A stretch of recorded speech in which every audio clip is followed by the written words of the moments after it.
the mic. Get on the mic. Just get on the mic. Get on the mic, Mike.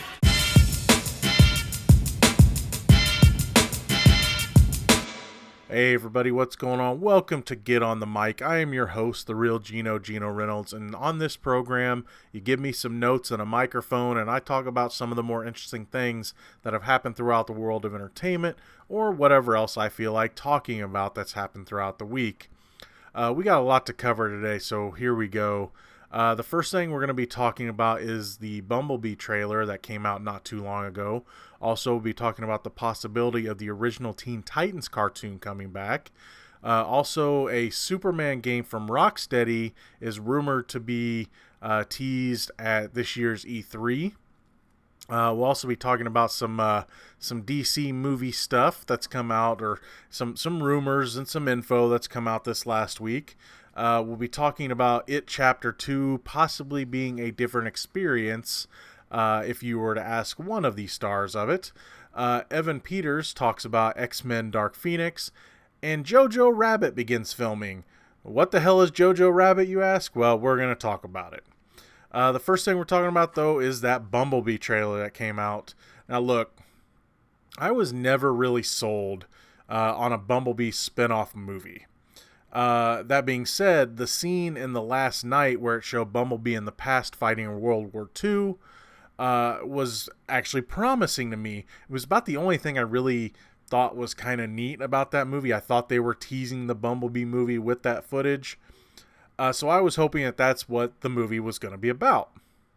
Of course, this wasn't the case because Transformers movies. The movie, it turns out, is going to be taking place during the 80s, which, honestly, not a bad thing when you're talking Transformers. And it does connect to the movie, to the Bay movie universe as far as we can tell. That being said, it also looks like it's connecting the movie to its Generation 1 roots.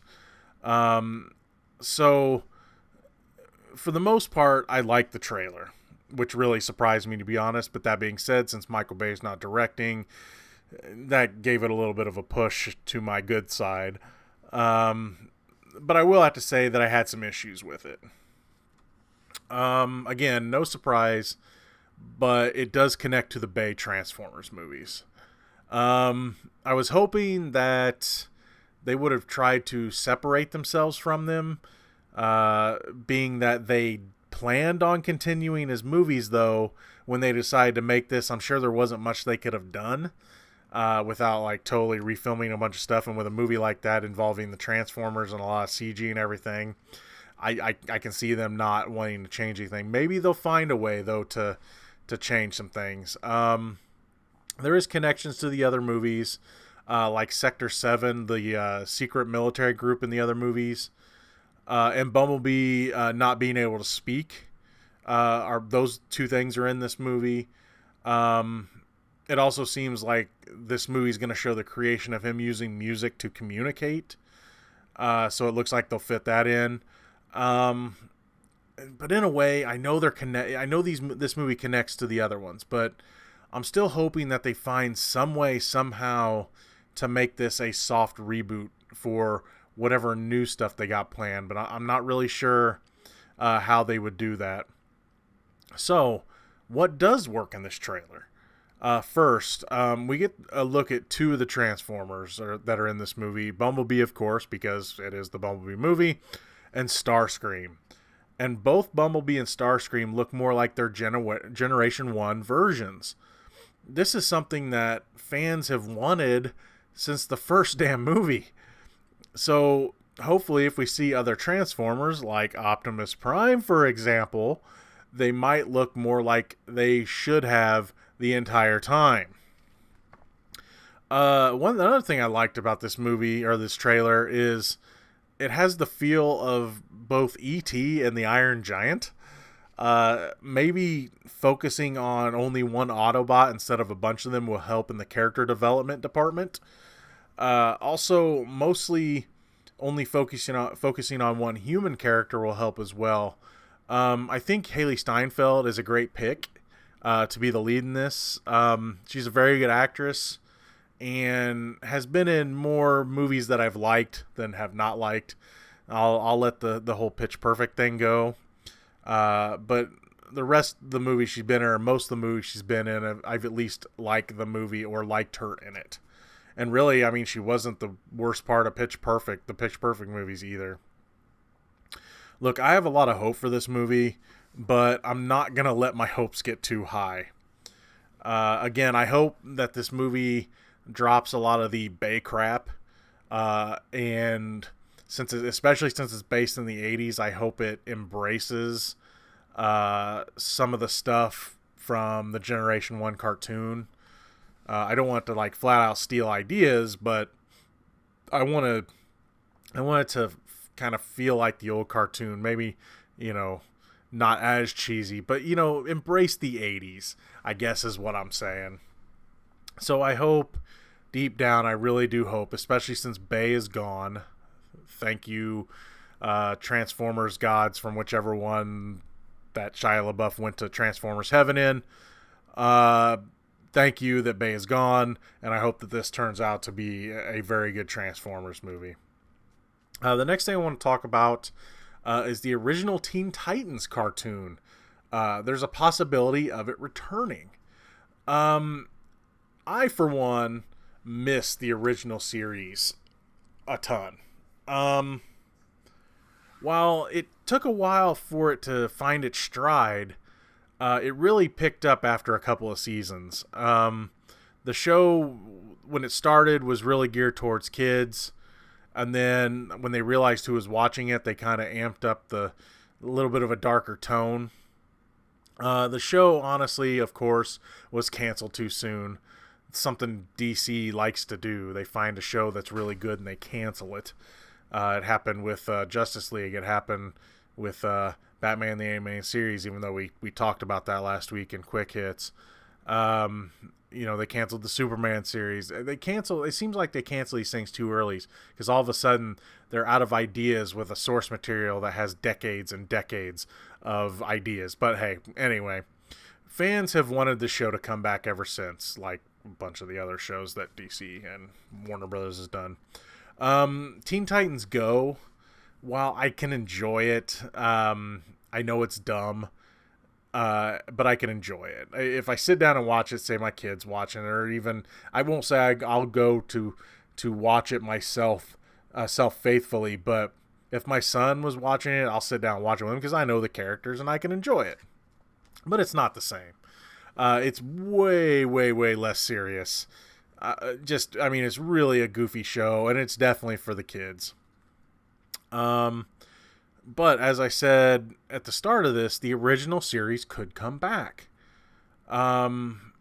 If Teen Titans Go to the movies is a success, there's a possibility that we're going to get new seasons of the original series.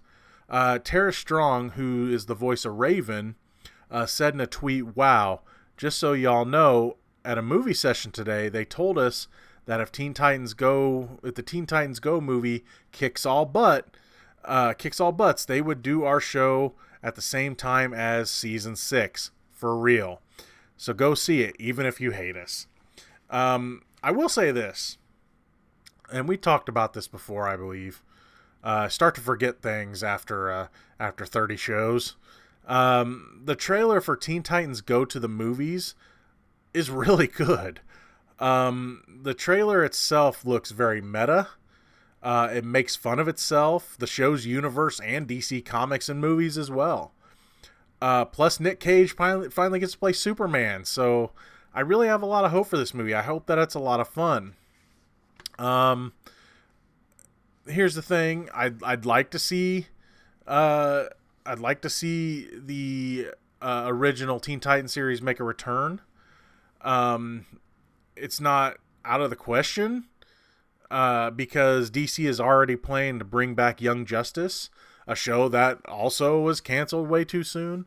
So Teen Titans coming back is not out of the realm of possibility. Like the return of Young Justice, I could see the new Teen Titans seasons ending up on the upcoming DC Universe digital site. which is going to be a pay site to, and I don't know how many new shows they've got. They've got a bunch, though, that they're putting on there, and I'm sure it's only going to grow because everybody's got to have their own streaming service now, right? Unless Cartoon Network, of course, finds a way to scoop it up, or if they have some deal where if it comes back, it goes to them. But either way, it sounds like a real possibility that we could be getting that show back, which sounds like a good, sounds like it could happen because, I mean, I have a feeling that Teen Titans Go to the Movies is going to do really well. And I have a feeling it's going to be really entertaining. Sticking with DC, and we got a few DC stories to talk about today. There might be a Superman game coming out from Rocksteady. While it's been a rumor for a long time, it seems like a real possibility that a Superman game made by Rocksteady, the company behind the Batman Arkham games, could be announced at E3 this year. Again, it's a rumor, so take this rumor with a big old fat kryptonite-sized grain of salt. Game Informer executive editor Andrew Reiner tweeted out a message about loving the magazine's 2018 cover so far, and someone replied with a picture of Superman with a tattered cape and asked, "Thoughts?" I also have to note that the image that this person sent came from a previous Game Informer cover. Reiner replied, quote, "He needs a new cape." It's been reported that normally he would flat out deny or laugh off suggestions of Superman being on the cover, but this time he's playing coy, and this is leading many to believe that a game could be coming from Rocksteady. Now, Warner Brothers have made no official or unofficial, for that matter, statement on the subject, and they did already reveal a new game, which was another Hitman game, but there's still rumors and speculation that they still might be making another announcement later. So who knows if that's going to happen again? Big grain of salt.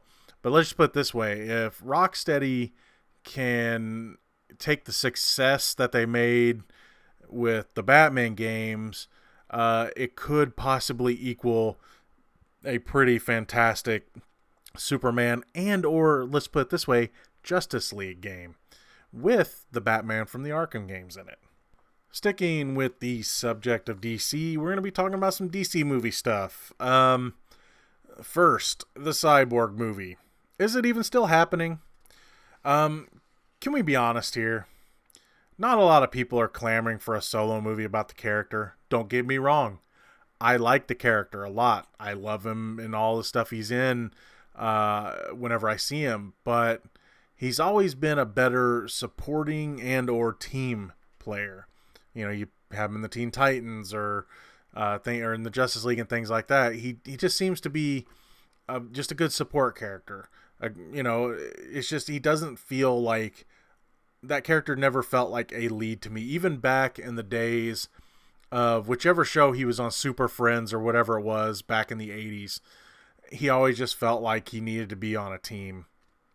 But it's come out that Cyborg is set to appear in both the TV shows of Teen Titans and Doom Patrol. So everyone's wondering if this will prevent him from being in the movies anymore. This has been the case for other shows and movies in the whole DC, I guess we'll say multiverse. Arrow can't use Deathstroke or the Suicide Squad on the show because of the cross confusion. It's also rumored that Gotham can't call the character Jeremiah the Joker. I don't watch the show, so I don't know how they handle that. That being said, the Flash and Supergirl use crossover characters, and Gotham has Bruce Wayne, Alfred, and Jim Gordon, so who really knows what all the rules are? Also, Ray Fisher was supposed to be in Flashpoint, but now it seems like the Flash movie might not even be using that storyline. So it's uncertain on whether or not he'll be included in the new script. There's also the uncertainty of future Justice League movies and rumors of Teen Titans movies as well. So again, what are they doing? It's just so confusing with what all the stuff they come out with and cancel and ideas, and they need to figure out what they're doing. Here's the thing though. We do know one thing they're doing. and I can't believe I'm saying this, we're getting a Jared Leto Joker movie. Of course, I'm not referring to the Joker origin movie that's in the works, or the next Suicide Squad, or the Harley Quinn movie. No. We're getting a Jared Leto Joker movie. But, speaking of the Joker origin movie, there hasn't been any real updates on that for a while, by the way. So we're getting a Jared Leto Joker movie. So I guess getting most of your scenes cut from the movie you were introduced in and giving weird gifts to your co-stars get you your own film, I guess is what we're saying here. And of course, this movie will connect to the current, what they call a movie timeline, while the other Joker movie will be its own thing. So look, I'm as confused as I'm sure most of you are, but I will say this. Maybe, and excuse the sarcasm here, maybe DC is trying to set up a DC multiverse. Then all the movies will merge together, where we will have multiple versions of the same characters. They will invite the TV versions in as well. Hell, they'll even throw in Zack Snyder's Watchmen in there. Then DC will come out with a movie that will rival Infinity War. DC will then laugh at us and scold us for doubting them all this time. Or they could just be making a huge freaking mess and they have no idea what they're doing. I'm going with the latter. Next, I want to talk about It Chapter 2. According to one of the stars, It Chapter 2 will be a different experience. While a lot of people are focused on the casting of the adult versions of the characters from Chapter 1, myself included, one actor that we know is coming back is the man behind the makeup itself, Bill Skarsgård. In an interview with Den of Geek, he talked about his preparations for the sequel. Quote, "We're gearing up for it now, so I'm sort of in the process of getting back into that character of Pennywise. I'm sort of in the mindset that we're gearing up for it. I think we start in July. I'm not sure exactly when my start date is, but sometime this summer."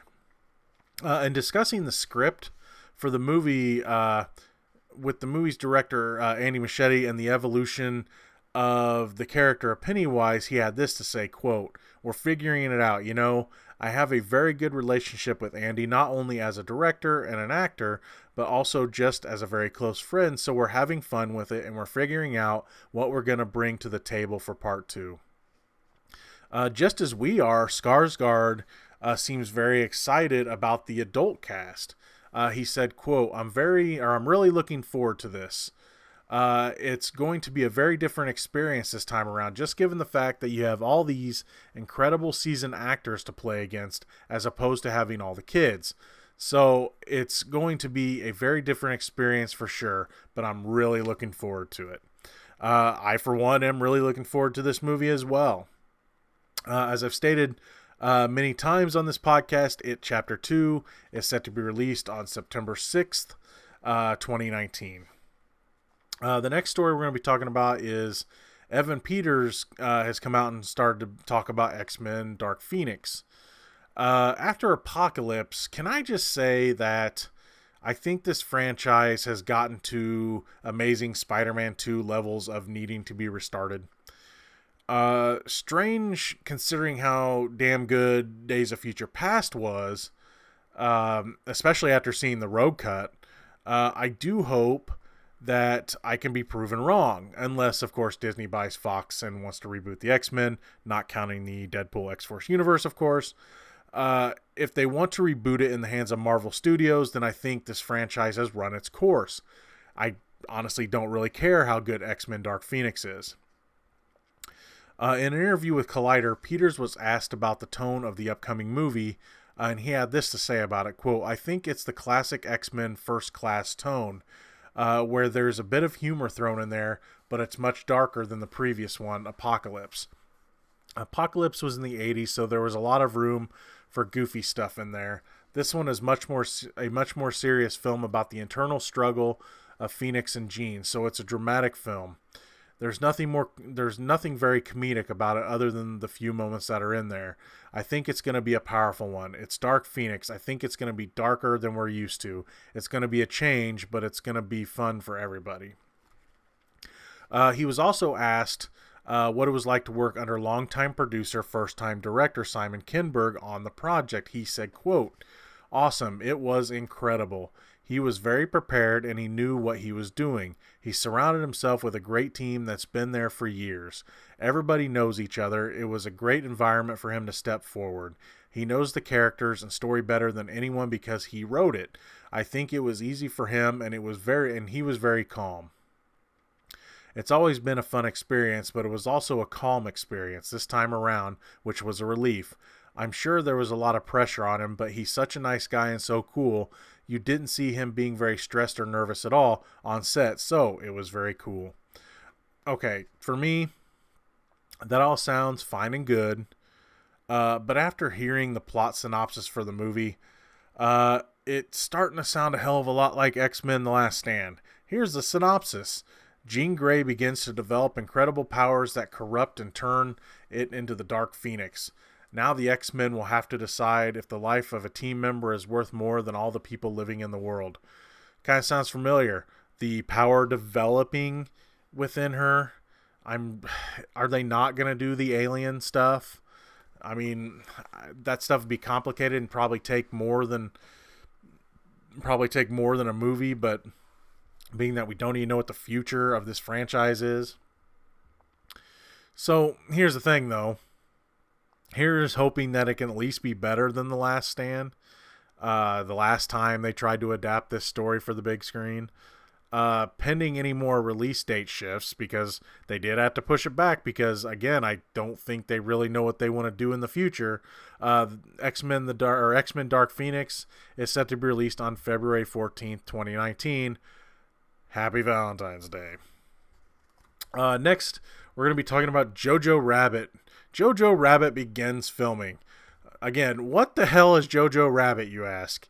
Jojo Rabbit is the new anti-war satire that will be written and directed by Taika Waititi, who was the director behind Thor Ragnarok. He was also behind What We Do in the Shadows, Hunt for the Wilder People. The movie is about a young boy living in World War II Germany, whose only ally is his imaginary friend Hitler, played by Waititi. His naive patriotism is tested when a young girl upends his worldviews and forces him to face his biggest fears. The cast of this movie includes Scarlett Johansson, Sam Rockwell, Rebel Wilson, and again, Waititi himself, playing an imaginary friend Hitler, along with some Waititi mainstays that you'd recognize if you've enjoyed his other movies. In the press release for this movie, Waititi had this to say about the movie. Quote, "I'm stoked to begin shooting my anti-war satire. We've assembled an incredible cast, and I couldn't be more excited to finally ridicule Nazis and their beliefs. This film is going to piss off a lot of racists, and that makes me very happy," end quote. Along with the statement, he released a photo of himself, what could be one of my favorite, Twitter/Instagram photos I've ever seen. He released a photo of himself giving Hitler the bird on Instagram. And there was a message that came with the picture, and it said this, and pardon the language. Week 1 down of our anti-fuckface satire Jojo Rabbit. Can't wait to share it with the world. Also, what better way to insult Hitler than having him portrayed by a Polynesian Jew? Fuck you, Shitler. There's not much more known about this movie at the time, but I've loved a lot of his other work, and so I'm really looking forward to seeing just what kind of a movie this is. All right, that's all the big stories for this week, so let's get into quick hits. After the cancellation of the show, Roseanne, after star Roseanne Barr expressed herself on Twitter. A possible Roseanne spinoff has been pitched to ABC that would focus on Roseanne's daughter Darlene, played by Sarah Gilbert. It is speculated that the key cast members from Roseanne, including John Goodman and Laurie Metcalf, would return. The biggest hurdle that this project would have to clear would be that Roseanne Barr is considered creator of the character Roseanne Connor, a status that is believed to give her a stake in any spinoff. ABC is believed to still be opposed to any deal that would see Barr get any financial gain from anything involved with the show. Speaking of shows that nobody wants to see Roseanne Barr in, after the cancellation of her show, Roseanne Barr has received an offer from the adult film company X-Blaze to appear in their new line of films. Before you say to me, this is a joke, right? I assure you that no, this is not a joke. This is very real. Per a press release, X-Blaze is offering Barr $150,000 to appear in its first scene for its new BBW line. The CEO of X-Blaze, Jeff Dillon, has even written an open letter to Barr which reads, quote, "Part of what makes you unique as an actress, entrepreneur, and media personality is your attitude, specific beliefs, and openness in saying exactly what you think and feel. Sometimes that can get you into trouble, especially in this politically correct world we now live in. While this is not your usual brand of mainstream entertainment, we are certain that someone like you, a superstar still very influential in today's pop culture, can pull off the performance of a lifetime as an adult entertainer in an industry that allows its stars to be themselves," end quote. And here's the thing. This isn't the first time that Roseanne Barr has been offered a role in porn. In 2013, Vivid Entertainment founder Stephen Hirsch expressed the desire to work with Roseanne in a line of geriatric porn. Moving on. Reese Witherspoon will be returning to one of her most famous roles as Elle Woods in Legally Blonde 3. Not much is known about the project yet, but it will be released on Valentine's Day 2020. Witherspoon confirmed the news with a video on her Instagram of her wearing the famous pink bikini from the first movie and simply replied, "It's true, #LegallyBlonde3.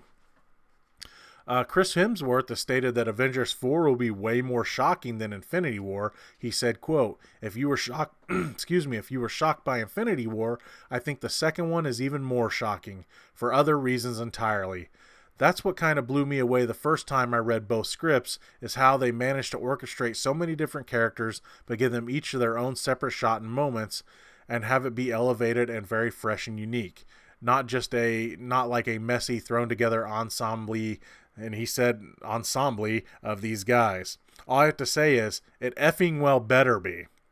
On the set of the upcoming comedy Tag, Jeremy Renner revealed that he broke his arms in a stunt gone wrong. This forced the movie effects team to cover up those arms with CGI. Fortunately, this is only for one scene, and many that have already seen the movie have stated that it's barely noticeable. Sorry, Henry Cavill, the cover-up of your magnificent super mustache is still the king of bad CGI cover-ups. Have you seen the trailer for Viola Davis's new movie? It's a heist thriller called Widows from director Steve McQueen. Davis plays a woman who decides to find her inner criminal after her husband is killed while trying to pull off a heist. With the help of other grieving women, the group takes on a dangerous mission. To comment off of something that's said in the trailer, yes, Ms. Davis, you do have the balls to pull this off. Sony's Spider-Man spinoff Silver and Black, which was supposed to be about Silver Sable and Black Cat, has been removed from its release schedule, and they are sending it back for further development. The rumor is that they are being safe in case Tom Hardy's Venom movie fails to deliver. Speaking to Kevin Smith on a Smodcast, Dan Harmon explained why the fourth season of Rick and Morty has been delayed. He said, quote, the reason we're not working on Rick and Morty right now ain't because I figured out that I don't need to impress you.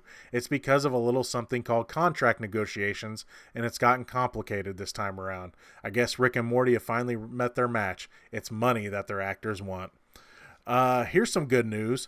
Brett Ratner has stated that he still plans on directing Rush Hour 4 despite being kicked to the curb after multiple sexual harassment allegations came out about him. No, that's not the good news. The good news is Warner Brothers, on the other hand, said, nope, ain't happening. I would have thought just making X-Men Last Stand would have ended his career, but hey, that's another story.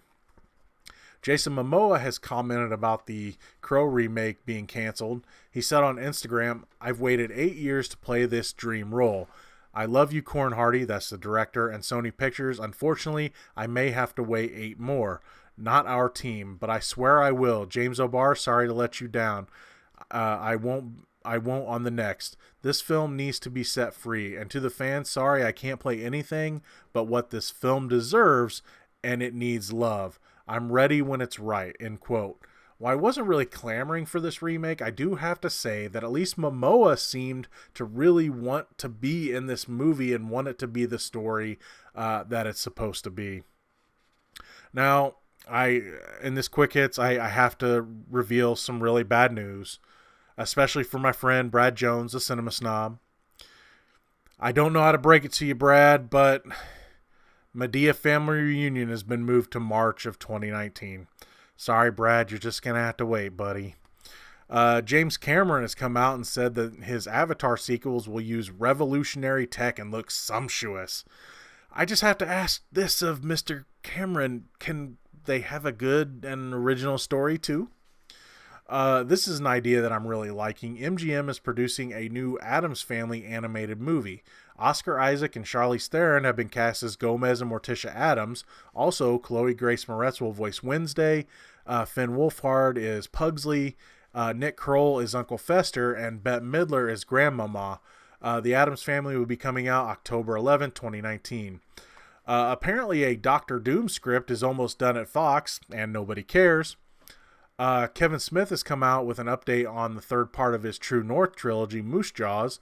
During a Q&A on the Fat Man on Batman podcast, Smith said, quote, Moose Jaws, we have the money for it. Isn't that crazy? That just happened in the last 2 weeks and stuff. More when I know, and I'll know very soon, end quote.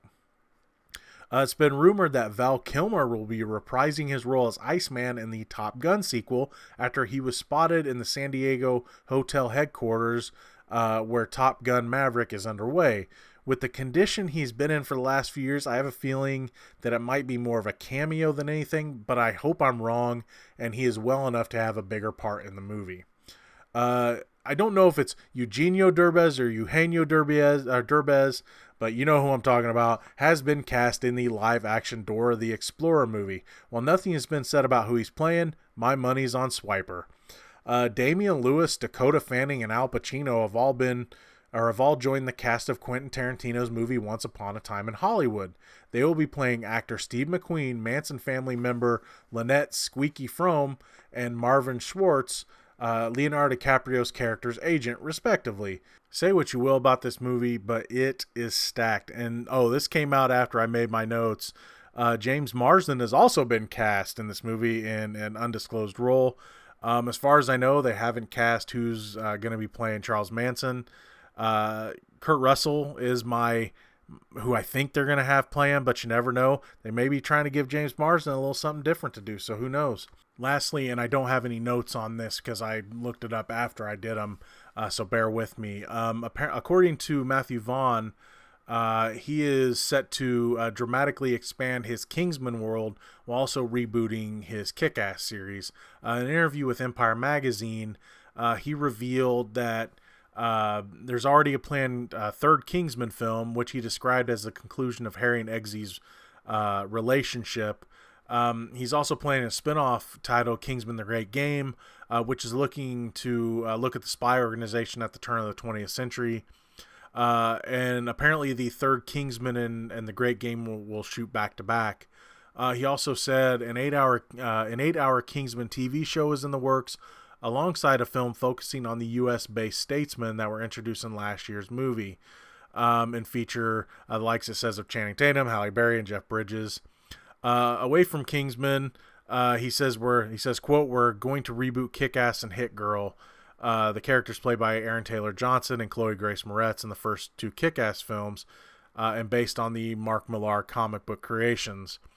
According to the interview, a solo Hit Girl film was in discussion, but nothing really came of that. He says what these movies will be about. He says, look at what Mark Millar is doing for the comic for Clues.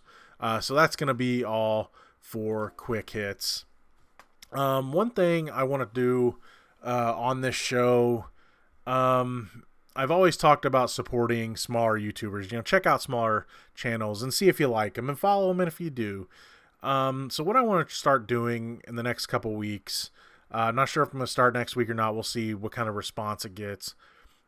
I want to do a bit of a smaller YouTube spotlight, and I know this isn't a huge platform for everybody, but you know what? I want to help out where I can. Um, if you'd like me to take a look at your channel, comment in the section below and give me a link to it. In the next few weeks, I'm going to start taking a look at some channels, some that I already like and I watch, and some that maybe someone sent me a link and they turned me on to it. So again, that's going to be the smaller YouTuber spotlight. And you know, I don't know what I'm going to consider small. You know, just put your link down there if you're a smaller YouTuber. If you consider yourself a smaller YouTuber, put your link down there and I'll take a look at your page. And if I like what I see, I might showcase you here on the podcast. A bit of a channel update. Talking Movies continues. This weekend, make sure to check out, I'll have reviews of the Ocean's spinoff movie, Ocean's 8. Also, I'll be taking a look at I just got back from it. I guess we'll call it a psychological horror movie, Hereditary. Also, one of my viewers, Desiree, showed me the trailer for this movie called Hotel Artemis that's coming out this weekend. It looks like something that might exist or could exist in a John Wick style universe. So I'm really looking forward to that. Also, make sure to check out my review of American Animals. I'll just say this, it's one of the best movies I've seen this year so far. Geno's Bad at Games continues. I'll be continuing my playthrough of the Game of Thrones role-playing game. I'm getting near the end. I'm not sure how many chapters left. I may even be on the last chapter. I'm not sure yet. So make sure to keep an eye on the channel for hopefully the conclusion of that. I'm kind of looking forward to being done with that game. It's been an adventure both in game and out. Let's just put it that way. If you want to make sure you know what's going on this channel, make sure to follow me on Twitter and Facebook, mostly Twitter because I hate Facebook. Just follow me at the Reel Geno. That's REELGENO. That way you'll get the latest news from me and what I'm doing on the channel and from what I'm doing on the GB3 channel with my partnership with Heisenerd. And also, again, I want to draw your attention to other things such as the GeekBCube channel. On the GeekBCube channel, we've been doing a lot of co-reviews or dual reviews. You can still check out our tag team spoiler-filled discussion on Solo, a Star Wars story. And we talk about everything from what worked, what didn't, and from that final character reveal that has me very excited. And yes, most of you probably know what it is already, but you know, I'm still keeping it a secret because I don't want to ruin it for those that haven't seen Solo. And apparently not enough people are seeing Solo. And I want them to, so I don't want to spoil it for you. So, and we're making some more plans and mulling over some ideas. You know, sometimes personal lives get in the way of doing tag team stuff, but you know, we're working it out.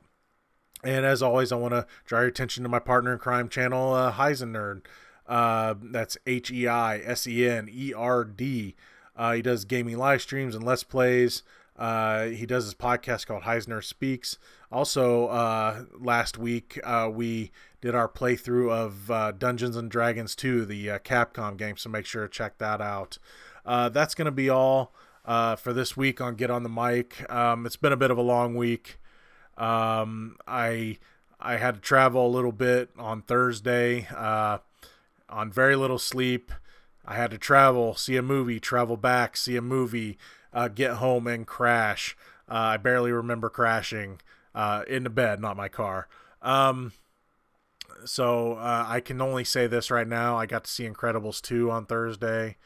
I just had the opportunity and I went and seen it. I can't talk about it yet. But of course it'll be the review will be on the channel when I can.